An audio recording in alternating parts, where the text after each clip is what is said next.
Hello everyone, how are you. Welcome to my YouTube channel. स्वागत है सभी का बच्चों, एंड सभी बच्चों को जय हिंद।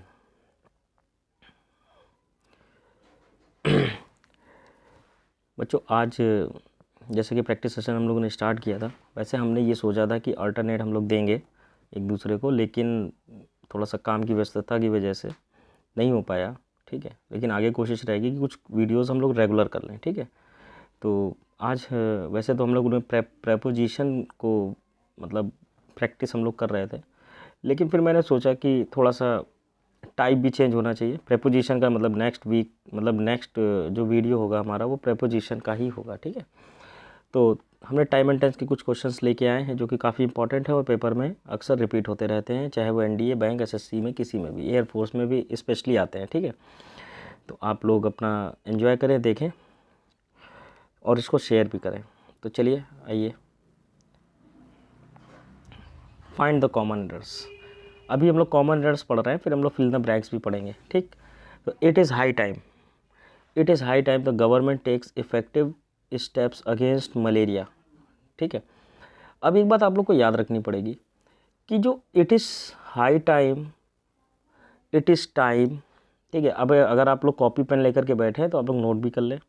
बहुत इंपॉर्टेंट कॉन्सेप्ट है, भले ही 10 क्वेश्चन है, लेकिन वो 10 क्वेश्चन बहुत इंपॉर्टेंट है, निचोड़ है। मतलब आप ये समझ लो, जितने क्वेश्चंस पूछे जाते हैं वो सब हैं, जितने टाइप से पूछे जा सकते हैं। It is high time, it is high time लिखा हो, इट इज़ टाइम लिखा हो, फिर से सुन लो, इट इज़ टाइम लिखा हो, इट इज़ हाई टाइम लिखा हो, इट इज़ अबाउट टाइम लिखा हो।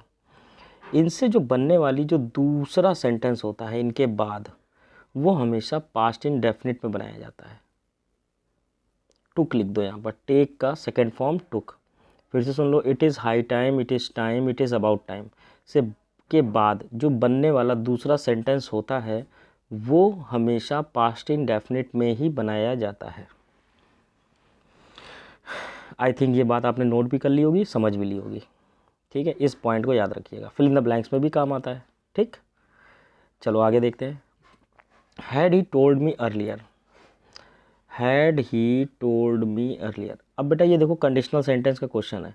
जिन्होंने कंडीशनल सेंटेंस पढ़ा हुआ है, जैसे आपने पढ़ा होगा इफ़ ही हैड, तो अगर हम कभी कभी क्या करते हैं कि इफ़ को हटा करके उसके हेल्पिंग वर्ब या मेन वर्ब को अगर हम इफ़ के स्थान पर लिख दें तो कंडीशन वही रहती है जो हमने इफ़ के साथ पढ़ी होती है। तो इफ़ ही हैड अगर आपने पढ़ा है, इफ़ यू हैड पढ़ा है, हैड प्लस वर्ब की थर्ड फॉर्म। ठीक है, अगर इफ़ के साथ परफेक्ट बना हो, पास्ट का परफेक्ट बना हो इफ़ के साथ, तो जो दूसरी क्लॉज होती है उसको हमेशा फ्यूचर परफेक्ट में लिखा जाता है। फ्यूचर के मतलब जो मॉडल्स की फॉर्म होती हैं उसको परफेक्ट फॉर्म में लिखा जाता है। फिर से सुन लो, यदि इफ़ वाले सेंटेंस में अगर कभी भी वहाँ पर पास्ट परफेक्ट का यूज़ किया गया हो तो जो दूसरी क्लॉज होती है, दूसरा सेंटेंस जो होता है, उसको हमेशा मॉडल्स की परफेक्ट फॉर्म में लिखा जाता है। ठीक, अब क्या होता है कि इफ़ के स्थान पर हमने हैड लिख दिया, इफ़ को हटा दिया, लेकिन फिर भी सेंटेंस जो है वो वही मीनिंग कन्वे करेगा। इसको चाहे आप लिख देते इफ़ ही हैड, इसको चाहे आप ऐसे लिख देते, हैड ही का मतलब है इफ़ ही हैड, ये बात आप ध्यान रखिएगा। ठीक है, तो अब क्या है, he had told me earlier, तो ये पास्ट परफेक्ट है। तो दूसरा जो सेंटेंस बनेगा वो बनेगा वुड हैव और आगे helped, would have plus verb की थर्ड फॉर्म, तो हेल्प की जगह हेल्प हो जाएगा। ठीक है, इतना ध्यान रखेंगे आप लोग। ये स्लाइड रिपीट हो गई है, आगे बढ़ते हैं, यहाँ आते हैं।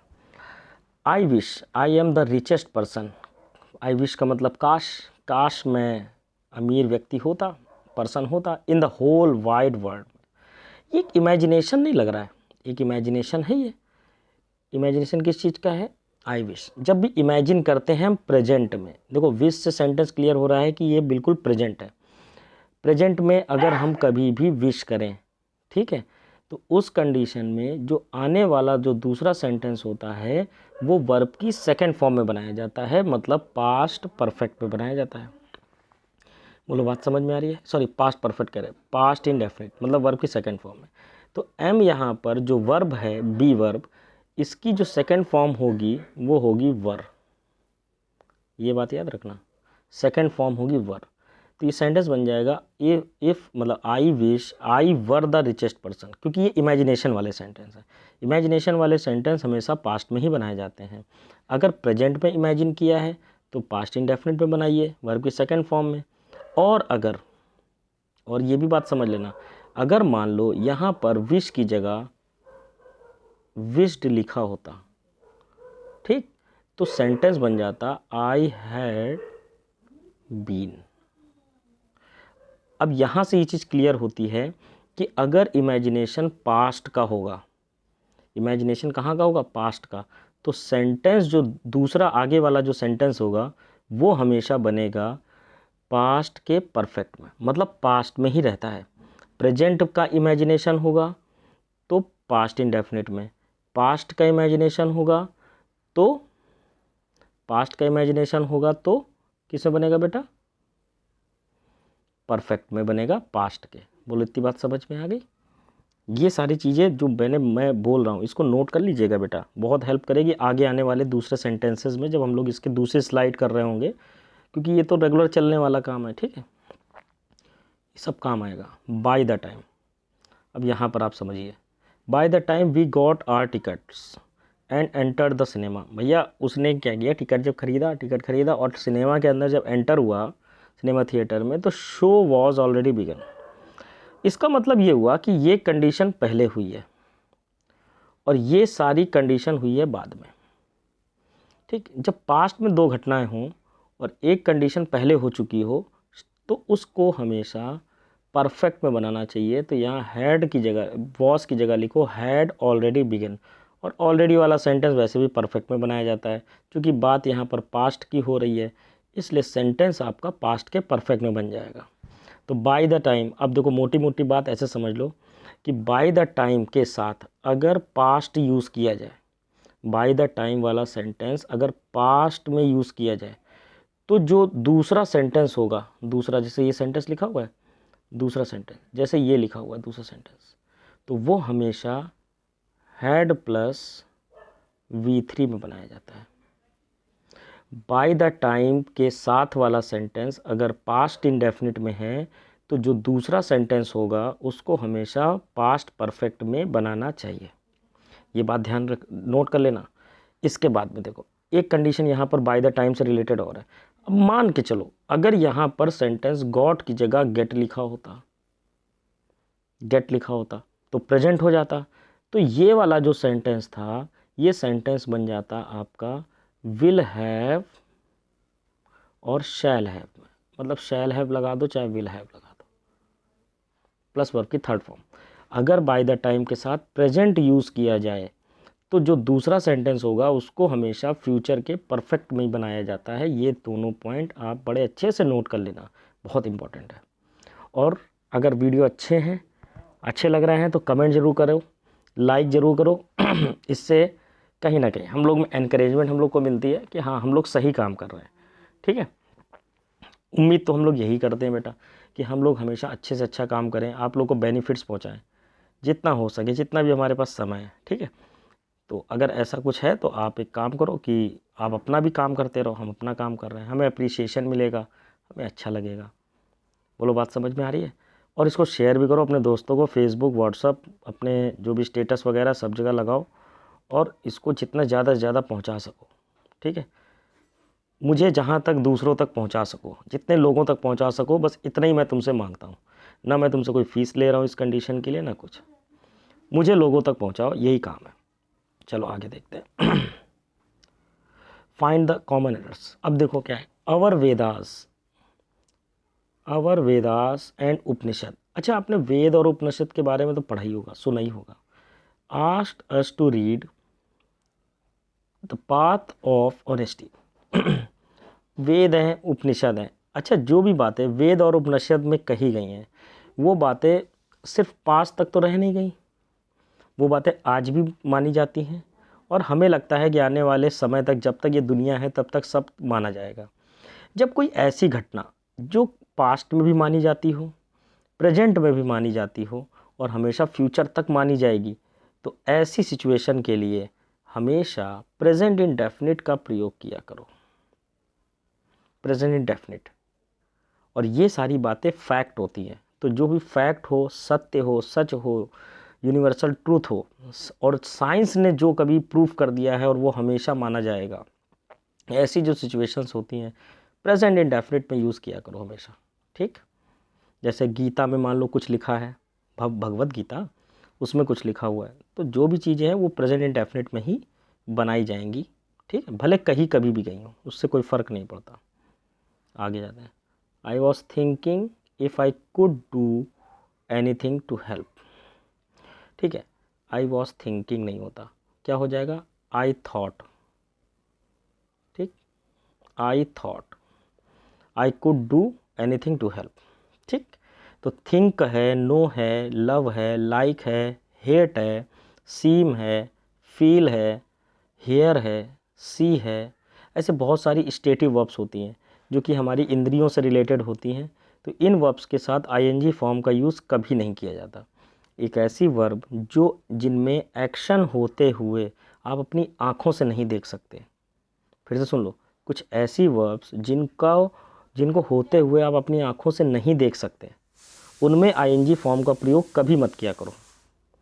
ठीक, थिंकिंग को आप देख नहीं सकते, जबकि वॉकिंग को देख सकते हैं, स्पीकिंग को देख सकते हैं, सुन सकते हैं, और टीचिंग देख सकते हैं, राइटिंग देख सकते हैं, रनिंग देख सकते हैं। तो आईएनजी फॉर्म को जो आप अपनी आँखों से होते हुए देख सकते हैं, उसमें आईएनजी फॉर्म लगाएं उस वर्ब में, और जिसको आप नहीं देख सकते, सिर्फ महसूस कर सकते हैं, उसके लिए आईएनजी फॉर्म कभी यूज़ मत किया करो। ठीक है, आगे बढ़ते हैं। अब नेक्स्ट क्वेश्चन, अनलेस बहुत ज़्यादा पूछा जाता है एग्ज़ाम में, इसीलिए मैंने इसको दिया भी।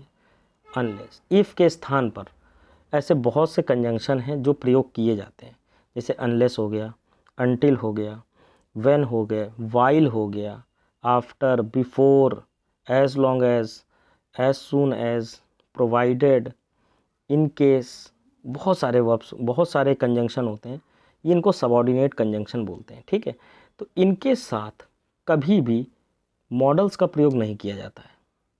Unless, until, if, when, while, इनके साथ कभी भी मॉडल्स का प्रयोग ना किया करो, जबकि दूसरे सेंटेंस में हम मॉडल्स का प्रयोग कर सकते हैं, जबकि पहले इनके साथ वाले सेंटेंस में मॉडल्स का प्रयोग नहीं करते हैं। ठीक है, ये कंडीशनल सेंटेंस होते हैं।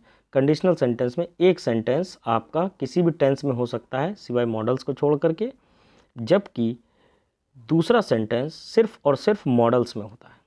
ठीक, आगे बढ़ते हैं। My younger does not spend so much money on that house unless he thinks. अब देखिए, अनलेस हो, इफ़ हो, या कोई भी कंजंक्शन हो, अगर वो प्रेजेंट इंडेफिनिट में है तो ये कंडीशनल सेंटेंस होते हैं। तो कंडीशनल सेंटेंस में अगर इफ़ क्लॉज में, जहाँ पर इफ़ यूज़ हो सकता है, वहाँ मान लो कोई भी कंजंक्शन आया है, ठीक है, अगर वो प्रेजेंट के किसी भी फॉर्म में है, तो जो उसका दूसरा सेंटेंस होता है वो हमेशा मॉडल्स की फॉर्म में बनाया जाता है। तो प्रेजेंट में है तो मॉडल्स की प्रेजेंट फॉर्म हो जाएगी, यहाँ पर लगा दो विल नॉट स्पेंड। ठीक है, मॉडल्स में रहता है ये मान लो। ठीक है, तो मॉडल्स में बना दिया हमने, my uncle will not spend so much money. ठीक है, बाकी कंडीशनल सेंटेंस पे अगर वीडियो चाहिए हो या लेक्चर चाहिए हो या मान लो क्वेश्चन चाहिए हो तो मुझे कमेंट बॉक्स में कमेंट कर देना, फिर मैं अपने हिसाब से देख करके मैं उसको क्लियर कर दूँगा। ठीक है, चलो आगे देखते हैं। एक और इम्पॉर्टेंट पॉइंट, बहुत अच्छे क्वेश्चन है बेटा, बहुत ध्यान से इनके नोट्स बना लीजिएगा आप लोग। शी प्रिटेंड्स, वो ऐसे प्रिटेंड का मतलब होता है बहाना बनाना, वो ऐसे बहाना बनाती है मानो कि, एज इफ़ का मतलब होता है मानो कि, वो कभी झूठ ही नहीं बोला उसने अपनी लाइफ में। ये बात याद रखना पहली चीज़। यहाँ पर एज इफ़ और इसी के साथ एज दो, इनके बाद वाला सेंटेंस पास्ट में हमेशा रहता है। पहले ये बात ध्यान रखना, किस में रहता है, पास्ट में। पास्ट का मतलब या तो पास्ट इंडेफिनिट में और या तो पास्ट के परफेक्ट में। ठीक, इस बात को आप नोट कर लीजिएगा, कब पास्ट इंडेफिनिट में रहता है, कब पास्ट परफेक्ट में रहता है, ध्यान रखना। अगर एज इफ़ के पहले वाला सेंटेंस प्रेजेंट इंडेफिनिट में हो तो पास्ट इंडेफिनिट का प्रयोग करो एज इफ़ के बाद वाले सेंटेंस में। वही बात है, ये इमेजिनेशन वाले हैं जो अभी हमने पीछे देखा था, इमेजिनेशन। अगर प्रेजेंट में इमेजिनेशन हो रहा है तो सेंटेंस बनेगा पास्ट इंडेफिनिट में, और अगर यहाँ प्रिटेंडेड लिखा होता तो सेंटेंस बन जाता हैड प्लस वर्ब की थर्ड फॉर्म में। किस में बन जाता? हैड प्लस वर्ब की थर्ड फॉर्म में। तो फिलहाल यहाँ प्रेजेंट है तो यहाँ टोल्ड सही लिखा है, लेकिन सीक्वेंस गलत लिखा है, क्योंकि नेवर के बाद में टोल्ड आना चाहिए, टोल्ड अ लाई। तो एरर यहाँ पर है, she never told a lie in her life. तो सीक्वेंस गलत है, इसलिए बी में एरर करेंगे। ठीक है, ये बात ध्यान रखना। इसके बाद में देखो आगे, 2 hours have passed since he had fallen asleep। देखिए हमेशा याद रखिएगा, सिंस जब बीच में आए जब से और जब से के सेंस में, ठीक है, और ये यहाँ पर एज अ कंजंक्शन काम कर रहा है। तो ये कंडीशन क्या होती है कि सिंस के पहले वाला जो सेंटेंस होता है उसको प्रेजेंट परफेक्ट या प्रेजेंट परफेक्ट कॉन्टिन्यूअस से बना देते हैं। ये बात आपने पहले भी पढ़ी होगी। लेकिन अगर इसके बाद में कोई पॉइंट लिखा हो, मतलब सेंटेंस जो है वो एक तरीके से, तो उसको हमेशा पास्ट इंडेफिनिट में बनाया करो। तो यहाँ पर हो जाएगा फेल। तो सिंस के बाद वाला सेंटेंस देखो ऐसे समझ लो, सिंस लिखो यहाँ पर, ठीक, सिंस के बाद डिड, डिड का मतलब वर्ब की सेकंड फॉर्म, सिंस के पहले हैव प्लस वर्ब की थर्ड फॉर्म, या हैव बीन प्लस वर्ब की आईएनजी फॉर्म, कैसे भी बनाया जा सकता है। ठीक है, इस पॉइंट को भी याद रखना आप लोग। तो बेटा ये हो गए हमारे 10 क्वेश्चन। ठीक है, कैसे लगे इसको शेयर करिए, अपने फेसबुक में शेयर करिए, अपने व्हाट्सएप पे शेयर करिए, और सभी बच्चों को, और जहाँ पर भी दिक्कत हो वहाँ पर बार बार आप देखिए और अपने नोट्स बनाइए। बाकी किसी भी तरह की दिक्कत हो, हाँ, टेलीग्राम चैनल मेरे नाम से है, जतिन तिवारी टेलीग्राम करके एक चैनल का नाम है, आप सर्च करेंगे, आप उसको ज्वाइन कर लीजिए। इसकी PDF आपको वहाँ पर मिल जाएगी। ठीक है बेटा, तो आज के लिए इतना ही, मिलते हैं नेक्स्ट वीडियो में। सभी को जय हिंद।